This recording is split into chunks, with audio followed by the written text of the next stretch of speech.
Hold da op. Men du har ret, altså det er ikke sådan den store innovation. Der var et dansk firma, der Game on Track, du hørte om dem. Det er dem, der er sådan satellitstyring. Ja.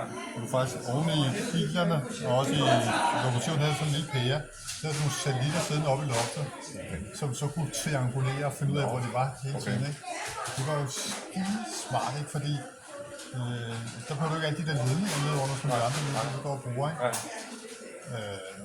Det var en gammel ingeniør fra BO, der havde tænkt sig godt om at lave det. Ikke? Ja.